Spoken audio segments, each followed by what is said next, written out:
Hello students. अपन ने जो previous video थी फॉर्म्स ऑफ बिजनेस ऑर्गेनाइजेशन की, उसमें क्या पढ़ा था कि अपन ने सोल ट्रेडर को स्टडी किया था कि सोल ट्रेडर होता क्या है, उसकी कैरेक्टरिस्टिक्स क्या होती हैं। अब उसके बाद आपका जो next form of business organisation है वो क्या है, पार्टनरशिप। अब पार्टनरशिप के बारे में आप भी फेमिलियर हैं, पार्टनरशिप टर्म से आप भी फेमिलियर हैं कि भैया एक से ज़्यादा लोग, मतलब दो या दो से ज़्यादा लोग मिलके एक ही मोटिव से अगर कोई बिजनेस को चालू करते हैं, सिंगल बिजनेस में पैसा इन्वेस्ट करके उसमें काम करना चालू करते हैं, तो उसको अपन क्या बोलते हैं, पार्टनरशिप। अब पार्टनरशिप होती कैसे है, उसको रजिस्टर कैसे करते हैं, वो सब चीज़ों को अपन इधर पे स्टडी करेंगे। तो सबसे पहला कंसेप्ट ऑफ पार्टनरशिप में दिया है, necessity is the mother of invention, this applies to partnership also, limitation of the sole proprietorship give birth to the partnership. Professor M. Norton has rightly put businessmen establish partnership to raise more capital and take advantage of complementary abilities of partner. This form of business organization first of all came into existence in Rome and thereafter spread all over the world. With the development of a scale of business, where its forms were also changed. The following factors are responsible for the existence of the growth of a partnership.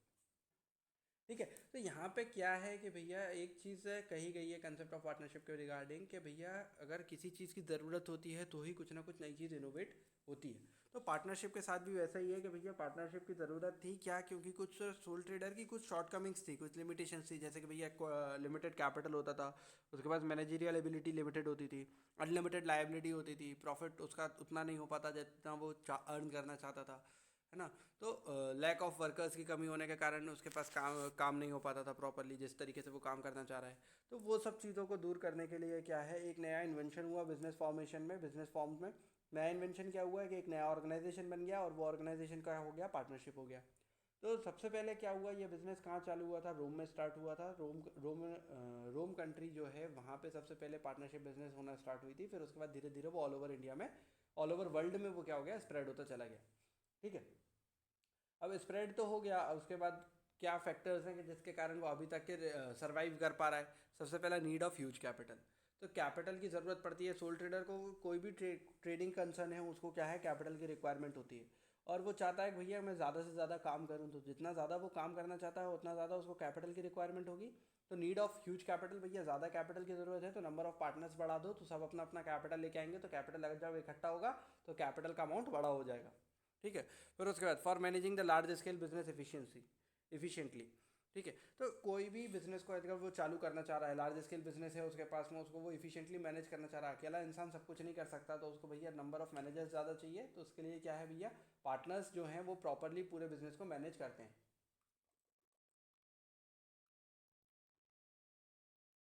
फिर उसके बाद है for facing the business rivalry and competition. अब भैया अगर suppose करो आप भी बिजनेसमैन हो, मैं भी बिजनेसमैन हो, दोनों एक जैसी चीज़ों को बिजनेस में डील कर रहे हैं, तो आप मेरे बिजनेस राइवल हो, मैं आपका राइवल हूँ, तो दोनों क्या करेंगे, कंपटीशन करेंगे, कट थ्रोट कंपटीशन होगा कि भैया आप इतने में बेच रहे हो तो मैं इतने में बेचूंगा, तो उसमें क्या होगा, दोनों को नुकसान होगा, दोनों प्रॉफिट अर्न नहीं कर पाएंगे। तो इसका एक बेनिफिट क्या है पार्टनरशिप का, यदि दोनों मिलकर बिजनेस करने लगते हैं तो क्या होगा, कॉम्पिटिशन खत्म होता चला जाएगा और वो मार्केट में सर्वाइव कर पाएंगे। ठीक है, advantage of division of labour, labour divide हो जाती है तो उसका एक एडवांटेज मिलता है, सही वर्कर से सही जगह पे आप काम करवा सकते हैं। फिर उसके बाद एडवांटेज ऑफ स्पेशलाइजेशन है, अगर आप सही वर्कर से सही जगह पे काम कर रहे हैं तो आपका काम क्या होगा, स्पेशलाइज्ड होगा, स्टैंडर्डाइज्ड होगा। ठीक है, तो ये कुछ रीज़न थे जिसके कारण अभी तक के पार्टनरशिप सर्वाइव कर पा रही है और आगे भी करती रहेगी। फिर उसके बाद मीनिंग ऑफ पार्टनरशिप, मीनिंग दी हुई है, व्हेन टू और मोर पर्सन कंबाइन और associate to establish and run a lawful business with a view to sharing capital, diffusing risk, and availing of different abilities, it is known as a partnership. In the form of business organization, a large capital is arranged to joint control and supervision is exercised, division of labor and specialization is adopted, and the profit or losses are shared in a predetermined ratio. In other words, a partnership is a pooling of financial, managerial, and technological resources for achieving the best result in a business undertaking.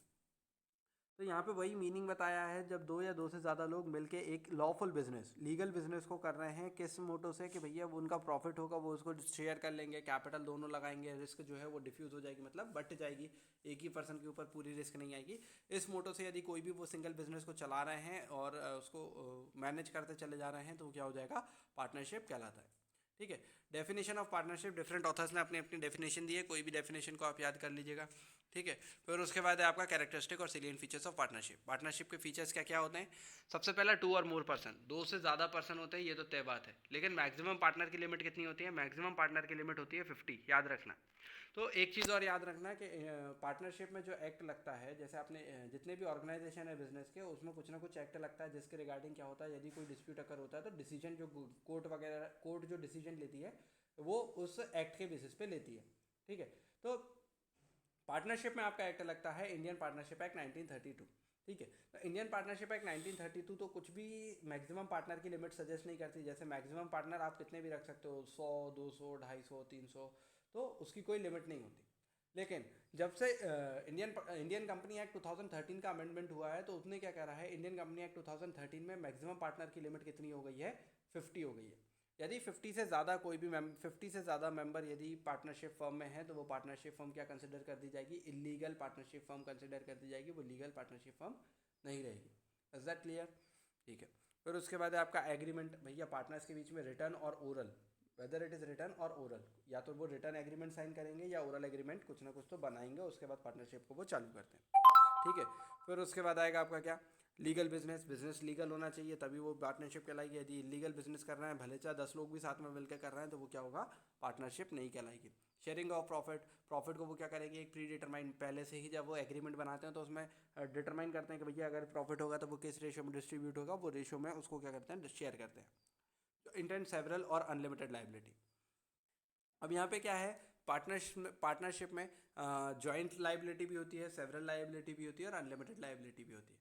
ये मतलब हर partner की unlimited liability है। वो ये नहीं कह सकता कि मैंने अगर 10,000 रुपये लगाए हैं तो मैं 10,000 रुपये तक का ही नुकसान भोगूंगा, उससे ज़्यादा का नुकसान नहीं भोगूंगा। ऐसा कुछ नहीं होता भैया। यदि आप पार्टनर हैं तो आपको जितना आपका रेशो है उस रेशो में आपको लाइबिलिटी भी भोगनी पड़ सकती है। ठीक है। फिर उसके बाद म्यूचुअल ट्रस्ट। ये एक बहुत इंपॉर्टेंट कैरेक्टरिस्टिक है पार्टनरशिप की। पार्टनरशिप सर्वाइव ही कब कर पाती है? जब सब पार्टनर्स को आपस में एक दूसरे के ऊपर भरोसा हो। यदि उन्हें एक दूसरे के ऊपर भरोसा नहीं होगा तो पार्टनरशिप आपकी सर्वाइव नहीं कर पाएगी। Principal agent relationship. Principal agent relationship मतलब यहाँ पे जो फर्म है वो क्या है? प्रिंसिपल है, और जो पार्टनर्स हैं वो क्या है? एजेंट है।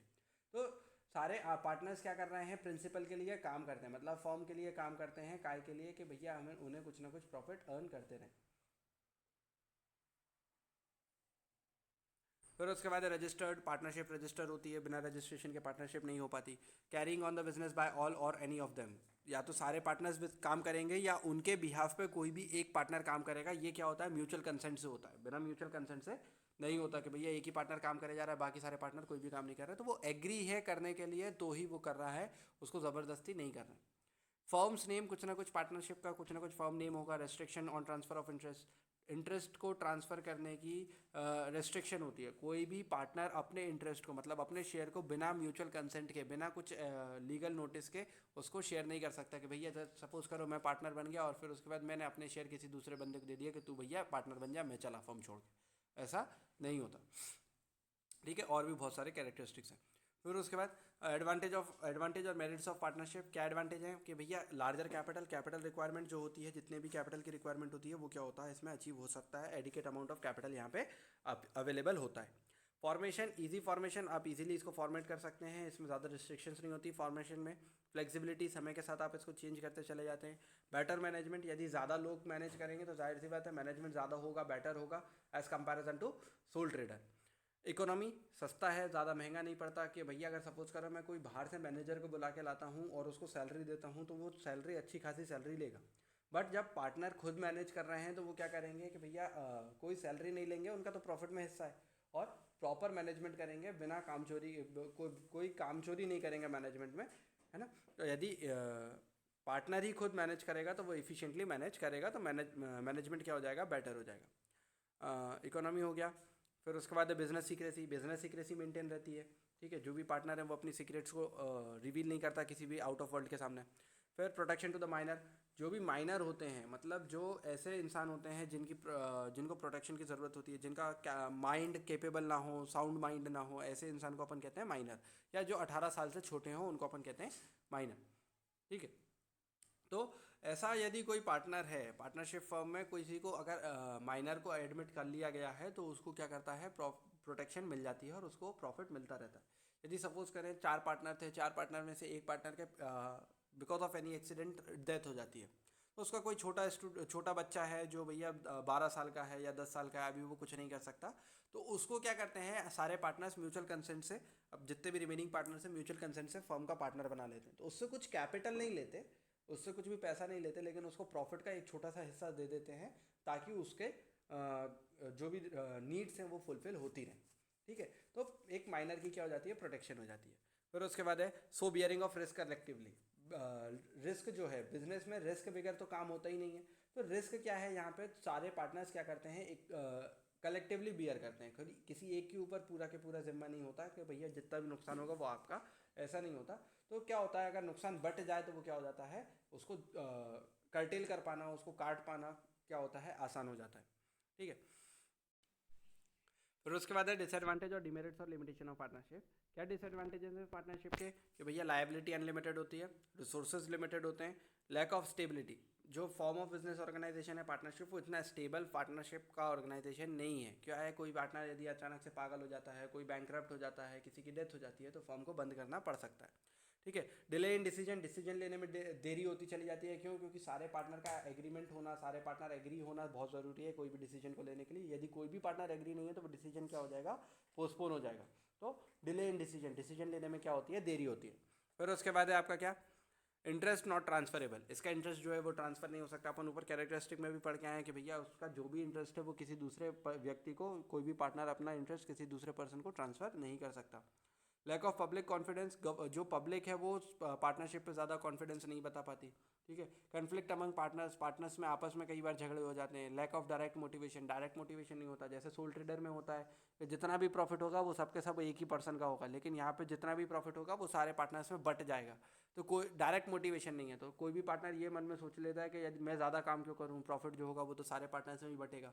ठीक है, पॉसिबिलिटी ऑफ लॉसेस होने के चांसेस भी बहुत होते हैं। कोई भी एक पार्टनर की केयरलेसनेस के कारण या फुलिश डिसीजन के कारण क्या हो सकता है, लॉस होने के चांसेस बढ़ जाते हैं।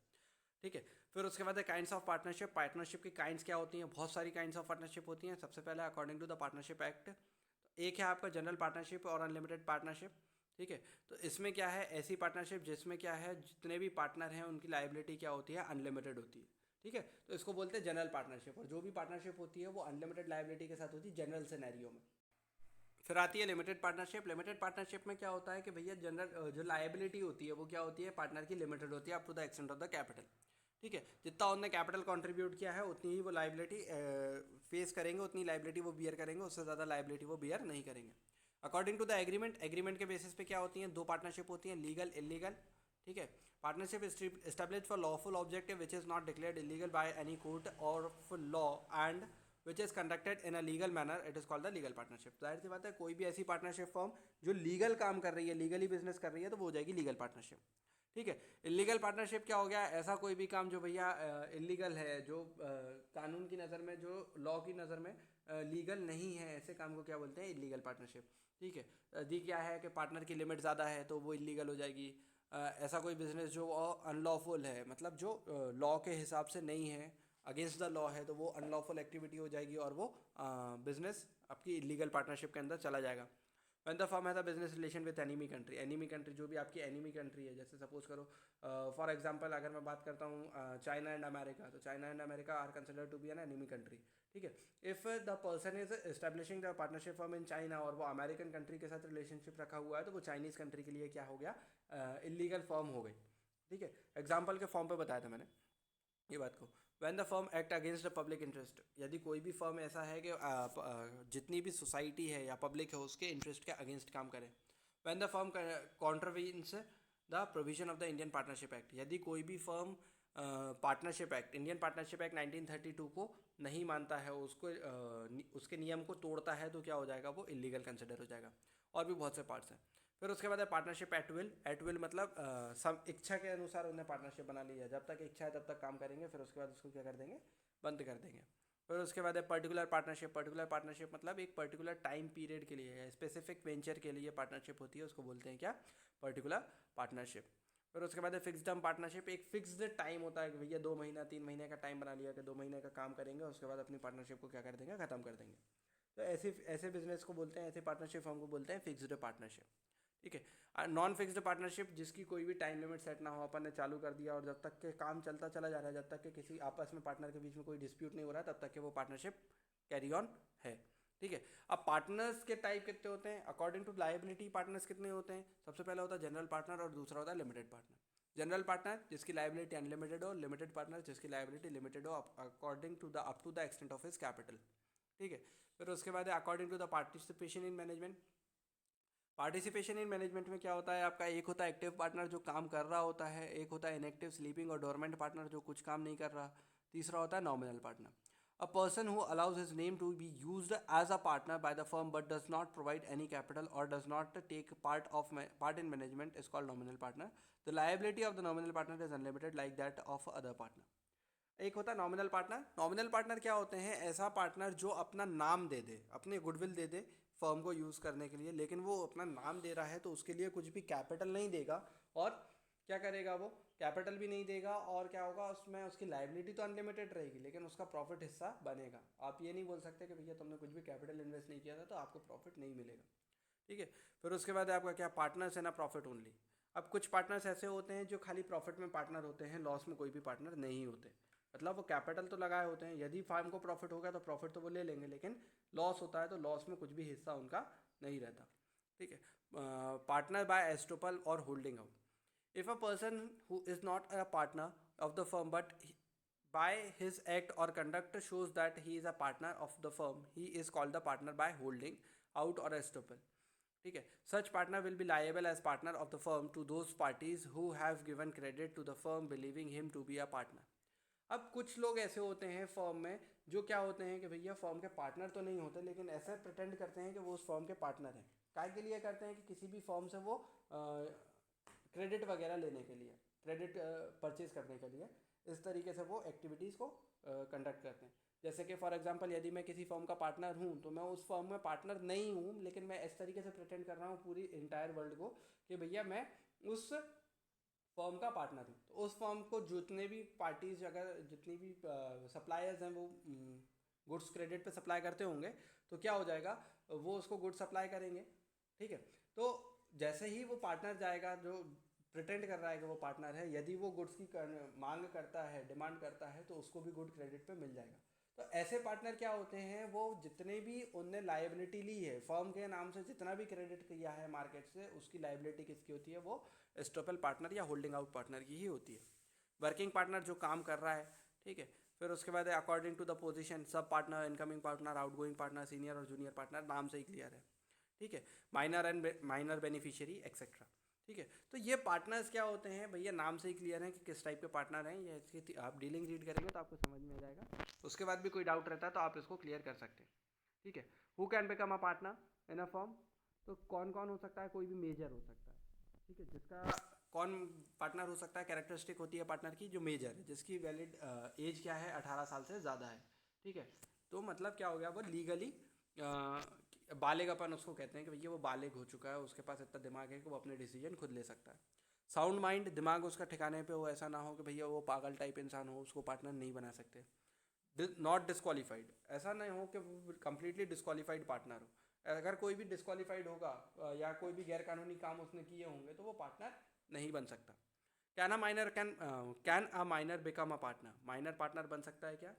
माइनर पार्टनर नहीं बन सकता, बट फर्म उसको पार्टनरशिप फर्म में ले सकती है, लेकिन उसको उससे कुछ भी कैपिटल नहीं लेगी, है ना। कैपिटल लेके उसको पार्टनर नहीं बना सकते आप। और लॉस में भी उसका कुछ हिस्सा नहीं रहेगा। यदि प्रॉफिट होगा तो वो प्रॉफिट में उसका हिस्सा रहेगा कुछ लिमिट तक। ठीक है। Position of a minor as a partner, क्या पोजीशन होती है इसको रीड कर लेना, समझ में आ जाएगा। क्या है? Right to get share of profit, profit उसको मिलेगा। Right to inspect the firm book of account, firm की बुक ऑफ अकाउंट को वो इंस्पेक्ट कर सकता है। No right to sue other partners, किसी भी पार्टनर के ऊपर वो लीगल एक्शन नहीं ले सकता। लीगल मतलब कहते हैं ना कि केस वगैरह नहीं कर सकता यदि उसको कोई पार्टनर की एक्टिविटी पसंद नहीं आती तो। Not right no right to participate in management, firm के मैनेजमेंट में डिसीजन मेकिंग में उसका कोई राइट नहीं होता कि वो उसमें कोई भी पार्टिसिपेशन नहीं कर सकता, कोई भी डिसीजन नहीं ले सकता। Right on becoming general partner on becoming major, एक राइट होता है कि भैया वो जनरल पार्टनर बन सकता है जब भी वो मेजर हो जाता है, मतलब जैसे ही वो 18 साल का होगा उसको आप जनरल पार्टनर बना सकते हो, उसके पास ये राइट है। ठीक है। फिर liabilities of a partner, partner की लाइबिलिटीज़ क्या है, sorry liability of a minor, no personal liability, उसको कुछ भी पर्सनल लाइबिलिटी नहीं होती, liability to give public notice, है ना। और फिर उसके बाद liability on leaving the firm, firm छोड़ता है तब क्या लाइबिलिटी होती है, no liability of for debt etcetera, ठीक है। तो ये सब चीज़ों को स्टडी करोगे आपको समझ में आ जाएगा कि भैया ये पार्टनरशिप है क्या। अब नेक्स्ट वीडियो में अपन देखेंगे फॉर्मेशन ऑफ पार्टनरशिप, के पार्टनरशिप को फॉर्म कैसे करते हैं और क्या क्या लीगल रेस्ट्रिक्शंस होती हैं और क्या क्या लीगल प्रोसीजर होती हैं किसी भी पार्टनरशिप फॉर्म को बनाने में। ठीक है, बाय।